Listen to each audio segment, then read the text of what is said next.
सभापती भडकुंडे मॅडम तुमच्यासोबत असताना लोकांची उत्सुकता तुमच्याकडे प्रवेश केला का पाठिंबा केला आणि ते अपक्ष पण त्यांनी दाखल केला. आणि आमचा अर्ज दाखल झाला. आमचा अर्ज अतिशय महत्त्वाचा होता. पण आम्ही त्याला विनंती केली आणि सांगितलं बाबा आमच्यासाठी काय असेल अर्ज करा, पुढे आपण एकत्रित काम करू, भविष्य काळामध्ये परत तुम्हाला संधी देण्याचं काम करता येईल. अशा पद्धतीने त्यांनी आपलं स्वतःचं मोठे मन करून आमच्या म्हणण्याला होकार दिला. आमदार साहेबांनी पण त्यांना बोललं. त्याच्यामुळं त्यांनी मनावर घेऊन अर्ज काढला. त्यांना मी मानसवी शुभेच्छा दिली. मग त्या पॅनलमध्ये आले असते ना पूर्वीच त्या पॅनलमध्ये आले असते की तुमच्या नाही, थोडं लेट झाला, उशीर झाला. सुरुवातीला हे झालं असतं तर त्यालाच संधी दिली. त्याला संधी देणं महत्त्वाचं होतं, परंतु लेट म्हणजे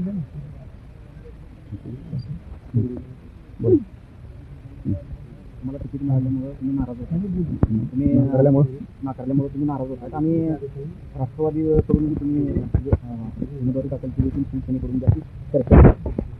बोला. मी माझी संपर्क अपक्ष म्हणून अर्ज दाखल केला होता.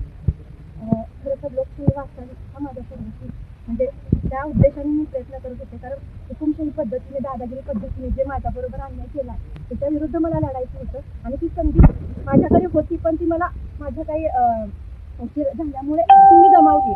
पण काकांनी आणि आमदार राजभाऊ खरे यांनीही संपर्क साधला आणि त्यांनी मला विनंती केली की आपण लढूया आणि तो शब्द काकांनी दिला. फक्त हुकुमशाहीच्या विरोधात मला लढायचं. माझ्या आमदार दिलीप माने साहेबांचा बद्दल माझ्या मनामध्ये आदर आहे, त्यांनी मला न्याय दिलाच आहे नेहमी. पण जे हुकुमशाही दादागिरी त्यांनी चालवली आहे ना त्याच्या विरुद्ध लढायचं आहे. डॉक्टर बाबासाहेब आंबेडकरांची मी लेख आहे. जर माझ्यावर अन्याय होत असेल आणि समाजात प्रत्येकावर जर अन्याय होत असणार आणि दादागिरी जर वाढणार असेल तर त्याला कुणीतरी थांबवलं पाहिजे. आणि काकांकडे मला ती दिसली आहे प्रवृत्ती. ते जे आजपर्यंत सर्वसामान्य लोकांसाठी काम करतात, इतकं झगडत आहेत, आजारपण असो किंवा वयाचा विचार न करता जे ते काम करतात आणि त्यांच्यामध्ये ती आहे. कुणाला तरी रोखण्यासाठी आपण पुढे आलंच पाहिजे. त्यासाठी मी काकांना पाठिंबा दिला आहे आणि काकांसाठी ह्या इलेक्शनमध्ये पूर्ण मनापासून काम करेल. काका निवडून यावे, आपलं राष्ट्रवादीचं पॅनल यावं, कारण हुकुमशाही थांबली पाहिजे आणि त्या विरोधासाठी मी पाठिंबा हा फक्त पाठिंबा आहे का पक्ष प्रवेश सुद्धा आहे?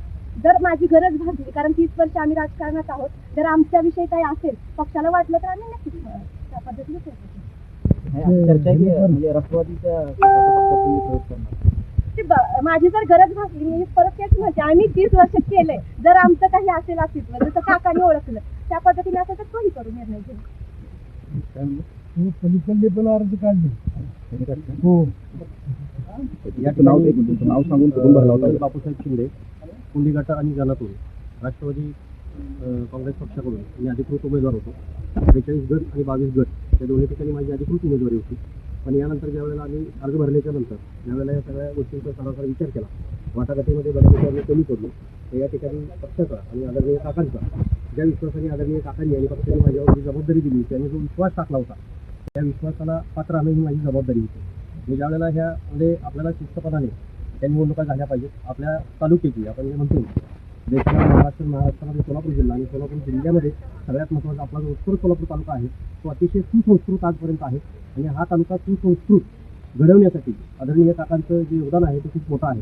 आणि ह्या संस्कृतपणातूनच ह्या सगळ्या निवडणुका व्हाव्या, कुठेही बेशिस्तपणा जाणवू नये, लढत चांगली व्हावी, या सगळ्या उद्देशाने काकांनी जे प्रयत्न केले आणि त्यामध्ये काही गोष्टी आम्हाला थोड्या बेशिस्त वाटल्या की कुठेतरी शिस्तीत व्हाव्या, या हिशोबाने काकांनी जो मला आदेश दिला पक्षाच्या वतीनं, तो आदेश मी या ठिकाणी सर्वमान्य मानून म्हणजे स्वतः मान्य करतो. आणि या ठिकाणी कुंडी गट आणि कुंडी गण 22 कुंडी गट आणि 43 गण कुंडीचा या दोन्ही ठिकाणी माझी अधिकृत उमेदवारी